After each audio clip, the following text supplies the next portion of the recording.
नमस्कार दोस्तों, मैं विजय सैनी आपका मामल बोनसाई में फिर से स्वागत करता हूं। दोस्तों मेरे पास कुछ क्वेरी आई थी कि मैरीगोल्ड पे एक वीडियो बनाइए। तो दोस्तों मैं आपको बता दूं कि जो मैरीगोल्ड है वो बेसिकली सर्दियों का फूल है, यानी कि सर्दियों में ग्रो होता है, लेकिन इसको हम 12 मास लगा सकते हैं। उसकी वैरायटी अलग अलग होती है, मीन्स उसकी सीडलिंग अलग अलग टाइम पे करनी होती है, यानी कि हमें गर्मियों में भी मैरीगोल्ड के प्लांट देखने को मिल सकते हैं। इस बार शायद मैं आपको गर्मियों में भी जो मैरीगोल्ड है वो उसका वीडियो बना के दिखाऊंगा कि किस तरह से हम गर्मियों में भी मैरीगोल्ड लगा सकते हैं। दोस्तों उसके सीड्स अलग अलग होते हैं, सर्दियों के लिए अलग सीड्स होते हैं और गर्मियों के लिए अलग। अगर आप मार्केट में जाओगे तो उनको आपको बोलना होगा कि हमें गर्मियों के लिए सीड्स दें, तो गर्मियों के जो सीड्स हैं वो आप लगाएं और उसके सीड्स आप फरवरी के मंथ में लगा सकते हैं, जनवरी या फरवरी में, ताकि वो गर्मियों तक सीडलिंग अच्छे से तैयार हो जाए। दोस्तों यहाँ बेसिकली हम क्या करते हैं, जैसे जो फ्लावर है इन्हीं फ्लावर से सीड्स तैयार करते हैं। जो क्वेरी मेरे पास आई थी उसमें उन्होंने बताया था कि उन्होंने जो पोट के अंदर कुछ मैरीगोल्ड लगाए थे वो ड्राई हो चुके हैं। तो दोस्तों उसका एक कारण ये हो सकता है कि जो पोट है उसके अंदर सॉइल कम होता है और जो मैरीगोल्ड है उसको वाटरिंग अच्छे से चाहिए, यानी कि उसका सॉइल ड्राई ना हो। अगर सॉइल ड्राई होगा तो उसके लीव्स जो है वो ड्राई होने लगेंगे और जो अपना प्लांट है वो मुरझा जाएगा। इसलिए ग्राउंड में काफ़ी अच्छे से ग्रोथ करते हैं। देखिए जो सॉइल है वो अभी भी वेट है, तो इस तरह से हम क्यारियाँ बना के अच्छे से वाटरिंग कर देते हैं, तो उसका रिजल्ट ये आता है कि जो फ्लावर है ये अच्छे से ग्रो करते हैं। लेकिन एक प्लांट मैं आपको ग्राउंड से पोट के अंदर लगा के बताऊंगा कि किस तरह से हम जो मैरीगोल्ड है उसको पोट के अंदर उसकी केयर कर सकते हैं। दोस्तों मैरीगोल्ड का जो फ्लावर है उसकी काफ़ी वैरायटी होती है। जैसे कि ये जो फ्लावर है इसकी जो लीव्स है वो काफ़ी भरे हुए हैं, गहरे हैं, काफ़ी भरा हुआ फ्लावर है। दोस्तों एक फ्लावर इससे काफ़ी मोटा भी आता है और कुछ छोटे आते हैं। एक छोटा इस कलर का आता है जो रेड कलर का होता है, उसको जाफरी बोलते हैं, वो येलो कलर में भी होता है। और एक यहाँ पे जो फ्लावर है जिनको उखाड़ के फेंक दिया जाता है वो ये है। इसको इसलिए निकाल दिया जाता है बिकॉज इसकी जो फ्लावर की लीव्स है वो कम होती है, तीतर पंखी या तीन पंखी इस तरह से बोला जाता है। और देखिए इनको निकाल दिया जाता है बिकॉज ये सेल नहीं होते। दोस्तों फ्लावर्स के अंदर आप ज़्यादातर फ्लावर्स के अंदर देखेंगे जो मधुमक्खियाँ हैं वो आपको दिखाई देगी। देखिए तो इनके आसपास जो हनी कॉम्ब होता है वो मिलेगा आपको, और ये जो फ्लावर से अपना फूड लेती है। दोस्तों फ्लावर्स पे जो मक्खियाँ होती है ये काटती नहीं है। हाँ अगर ये दबाव में आ जाए, जैसे अगर हम फ्लावर्स को तोड़ रहे हैं और ये दब जाए हाथ के नीचे तो ये काट सकती है। और दोस्तों जो फ्लावर्स का कलर है उसमें भी आपको डिफरेंस दिखेगा। जैसे कि ये जो कलर है इसका जो कलर है वो थोड़ा सा डार्क है, यानी कि जो येलोनेस है वो थोड़ी डार्क है। और मैं एक दूसरा फ्लावर आपको दिखाता हूँ। एक ये फ्लावर देखिए, इसका कलर थोड़ा लाइट कलर का है, ये काफ़ी खूबसूरत है। इसके जो प्लांट है वो कम है यहाँ पे, जो ये वाला जो फ्लावर है इसके मिलेंगे। ओके दोस्तों, तो अब मैं एक प्लांट आपको ग्राउंड से निकालकर पॉट में लगा के बताऊंगा कि किस तरह से लगा सकते हैं।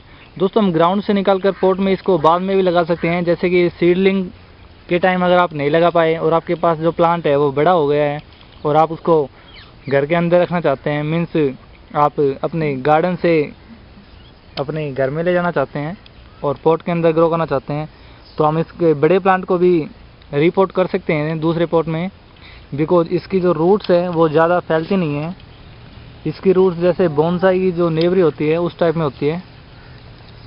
ओके दोस्तों, तो चलते हैं और एक प्लांट हम निकाल कर पॉट में शिफ्ट करते हैं। ओके दोस्तों, तो ये जो प्लांट आपको दिख रहा है सामने, हम ये मैरीगोल्ड इस पॉट के अंदर लगाएंगे बिकॉज इसमें काफ़ी फ्लावर्स आ रहे हैं। तो पहले हम इसको यहाँ से निकालते हैं।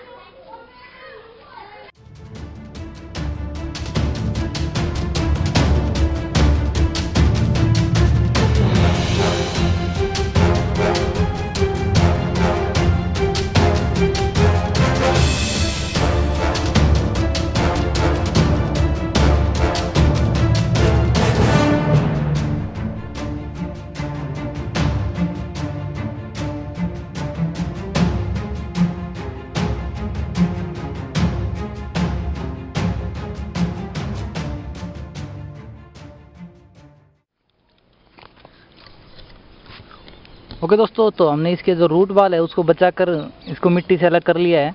अब हमें क्या करना होगा, जो पोट है वो तैयार करना होगा। तो दोस्तों पोट के अंदर मैं यहाँ जो गार्डन का सोइल है, जो ये सोइल है ये यूज़ करूँगा। ये काफ़ी अच्छा है, ये बजरी की तरह है। इसमें जो वाटर है वो अच्छे से ड्रेन हो जाता है और मॉइस्चराइजिंग बनी रहती है। दोस्तों आप सिटी में और आपके पास ऐसा सोइल नहीं है तो आप जो कोकोपीट है वो यूज़ कर सकते हैं। कोकोपीट में आप थोड़ा सा गोबर खाद मिला सकते हैं। एक चीज़ का ध्यान रखिए कि जो मैरीगोल्ड है वो आप चिकनी मिट्टी के अंदर लगा के पोट में ना लगाएं, बिकॉज उससे क्या हुआ, जो चिकनी मिट्टी है पोट में लगाने के बाद क्या है, ड्राई होने के बाद उसके बीच में दरारें बन जाती हैं, जिससे जब आप वाटरिंग करेंगे तो जो सोइल है वो गीला नहीं होगा और जो वाटर है वो सारा नीचे निकल जाएगा। तो इसलिए आप चिकनी मिट्टी वाला सोइल यूज़ ना कीजिए। अगर आपके पास बालू रेत है वो यूज़ कीजिए या बजरी यूज़ कीजिए और उसके अंदर गोबर खाद मिला लीजिएगा। तो दोस्तों मैं इसके अंदर कुछ नहीं मिलाऊंगा, बिकॉज जो प्लांट है वो ठीक है मेरा और जो सोइल है यहाँ का वो अच्छा है। इसको मैं और कुछ नहीं डालूंगा इसके अंदर। तो अब हमें सिर्फ इसको शिफ्ट करना है। तो पहले हम जो पोट है, पोट के अंदर यहाँ गार्डन का सोइल डालेंगे। दोस्तों जैसे कि मैं बताता हूँ, जो पोट है उसके अंदर होल होने चाहिए। तो जो ये पोट है इसके अंदर होल इस तरह से है कि अगर हम इसके अंदर जाली ना भी लगाएं, मीन्स इसके बीच में कोकोकोर नहीं भी लगाएंगे तो भी इसमें से जो सोइल है वो नहीं निकलेगा। ये देखिए इसके अंदर जो वाटर ड्रेनिंग के लिए जो होल है वो इस तरह से कि वाटर ड्रेन हो जाएगा और मिट्टी नहीं कटेगी। तो अब हम इसके अंदर मिट्टी डाल देते हैं। तो मैं यहीं की जो मिट्टी है वो इसके अंदर डाल दूंगा। दोस्तों इसको बालू रेत भी बोलते हैं, हमारे यहाँ पे इसको भुड्डा रेत बोलते हैं।